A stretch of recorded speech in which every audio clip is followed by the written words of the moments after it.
Generadores DC. Cuando los polos son de imanes permanentes, los generadores de continua se denominan magnetos. Y cuando se obtiene los polos debido a corriente que circulan por devanado de excitación, se llama dinamos. Clasificación de los generadores DC de acuerdo con las formas de excitación. La forma de excitación se refiere a cómo se obtienen los campos magnéticos en el generador, esto es, a cómo se obtienen los polos norte y sur del generador. Tenemos generadores de imán permanente. Estos generadores también se les conoce como magneto. En el caso de los magnetos, el polo norte y el polo sur son imanes permanentes. Y tenemos los generadores autoexcitados y excitados separadamente. A estos generadores se los conoce como dinamos. La conexión de las bobinas de los dinamos autoexcitados se puede realizar en derivación o serie o compuesta.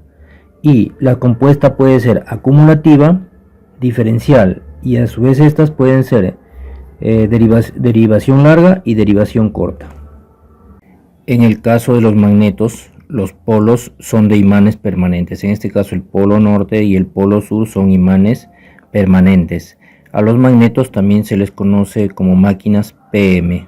Se podría decir que los magnetos tienen buena eficiencia, pero la desventaja de estas máquinas es que su flujo es constante. O sea, el flujo no cambia, este es constante, ya que los imanes son permanentes, pues. Los dinamos obtienen su polo norte y su polo sur cuando circula una corriente por el conductor que envuelve el núcleo polar.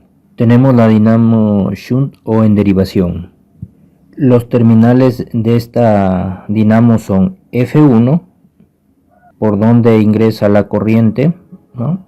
La corriente, y sale, y por donde sale la corriente, ese terminal está marcado con F2. Y los terminales de la armadura, que son A1 y A2.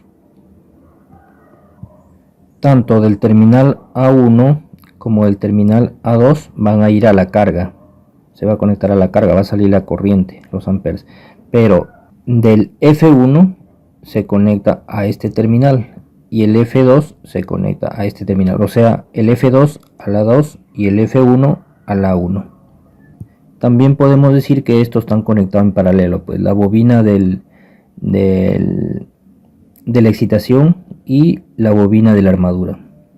Entonces las terminales en este dínamo F1 y F2 corresponden a las bobinas que generan los campos.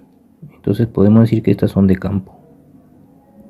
Y el A1 y el A2 corresponde a la armadura o rotor.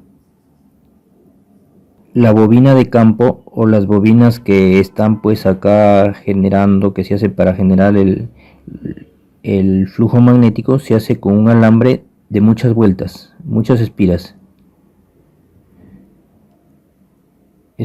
y también tiene una sección pequeña, o sea es delgado, el alambre es delgado. Luego tenemos la dinamo conectada en serie. Está hecho su bobina de campo de un alambre grueso, ¿no? De un alambre grueso, esto donde se va a crear el polo norte y el polo sur, pues, ¿no? Estos alambres son gruesos y sus terminales están marcados con S1, ¿no? Este terminal que sale por acá se conecta a este terminal que va ahí pues conecta en serie, ¿no? Con el alambre que está acá en el rotor o en la armadura, y sale y se conecta nuevamente acá, y aquí cuando sale toma el nombre o su terminal se le designa con S2. A los terminales de la armadura, ¿no? Acá están los terminales de la armadura, se le llama A1 y A2 de armadura. Estas líneas son las que van a la carga. Entonces por acá va a salir la corriente, pues, ¿no? Los terminales de una dinamo en serie son para el campo S1 y S2, y para la armadura son A1 y A2. El devanado de los campos se hace con alambre, digamos, de mayor sección y pocas espiras, ¿no? Pocas espiras, o un alambre de mayor sección. La dinamo compound paralelo corto se conecta de la siguiente forma. Acá en la armadura siempre sus terminales va a ser A1 y el otro terminal que va a ser A2.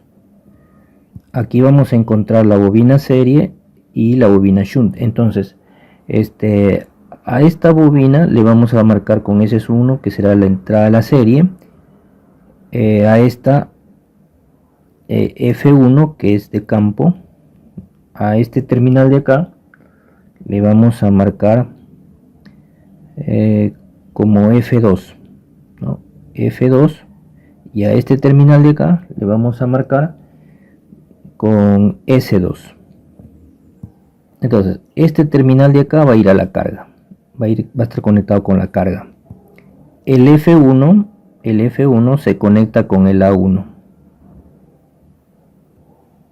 y la salida de esta bobina se conecta a la vez con A1 y F1.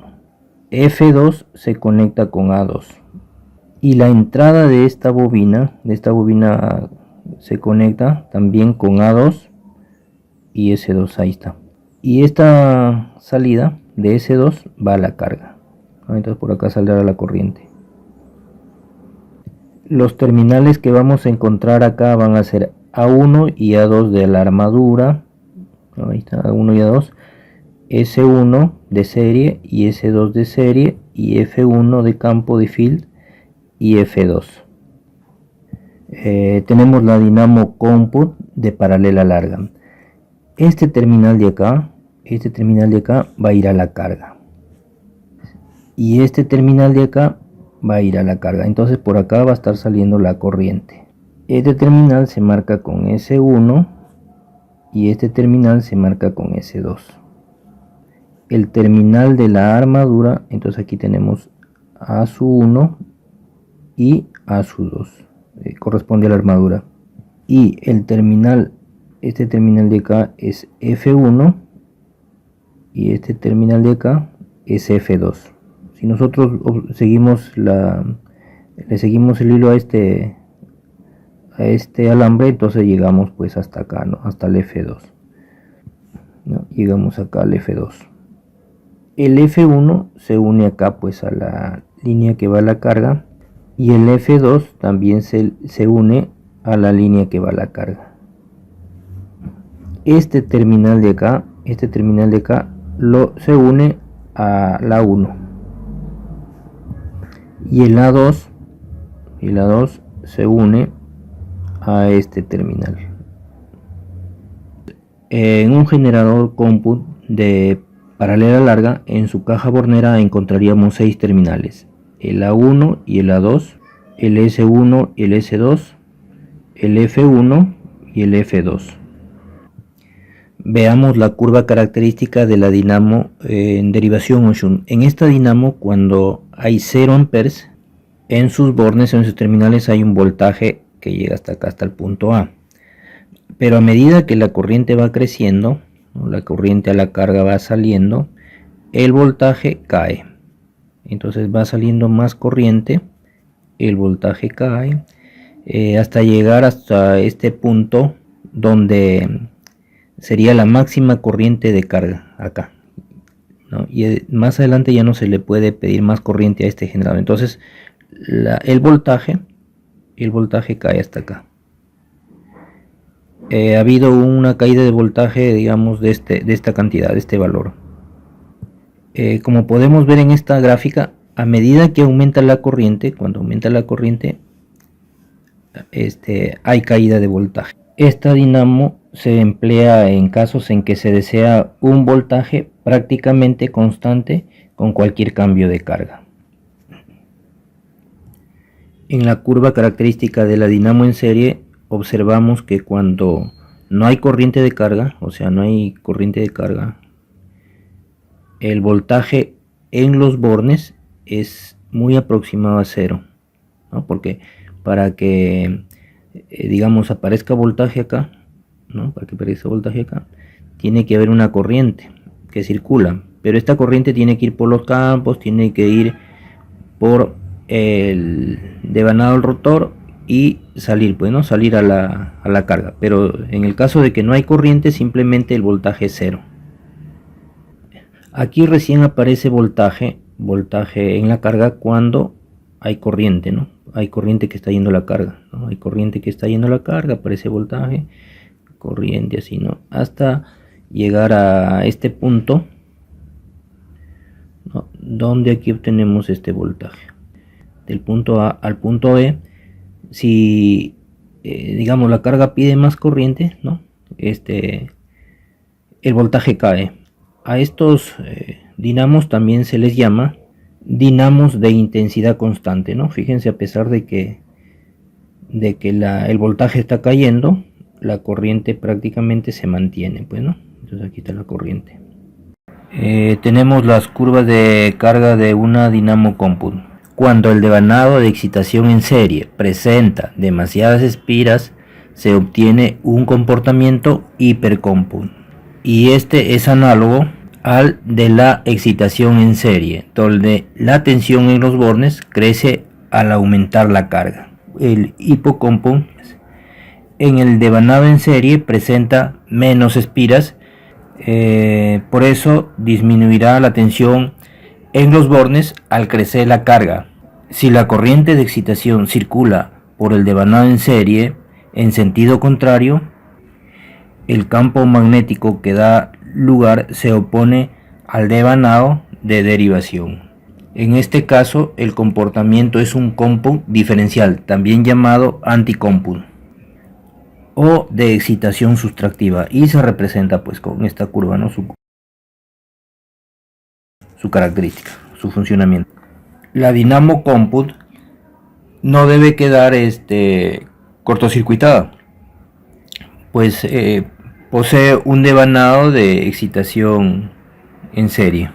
La representación de la dinamo en serie se hace con un círculo, con una circunferencia, y acá pues representamos lo que serían las escobillas. En algunos libros dice que esta representa las bobinas de la armadura. Los terminales son A1 de armadura y A2 de armadura. Entonces acá viene representado las bobinas de campo, que sus terminales están marcados con S1 y S2. Entonces ahí tendríamos lo que corresponde a la representación de una dinamo en serie. La representación de la dinamo en derivación también se hace a través de una circunferencia. Aquí lo que serían las escobillas, o en algunos libros dice que esto representa la bobina de la armadura. Acá está representado la otra bobina de la armadura, y acá los terminales lo marcamos con A1 y A2, y el terminal de campo, los terminales de campo lo marcamos con F1 y F2. Aquí se representa la bobina, pues, ¿no? Y se conecta ahí. Entonces esto corresponde a la dinamo en derivación. La representación de la dinamo cómput, en este caso en paralelo corto, y sus terminales acá son A1 de armadura, también el A2, el F1 acá y el F2, y el S1 y el S2 de serie. Y la representación de la dinamo cómput en paralelo largo. Acá en la armadura tenemos A1, A2, esta bobina S1 de serie y S2 de serie. Acá F1 y F2 de fiel de campo. Para la designación de los terminales según la norma BDE, para el generador en derivación para la armadura se hace con A1, acá está pues de armadura, y el A2. Y para el campo tenemos el E1, el 1 y el E2. Y para el generador o dinamo en serie, para la armadura es con A1 y A2. Y para el campo con D1, ahí está, y con D2. Y en el caso de la dinamo comput, ahí vamos a encontrar 6 terminales. Para la armadura sigue siendo A1 y encontramos el A2.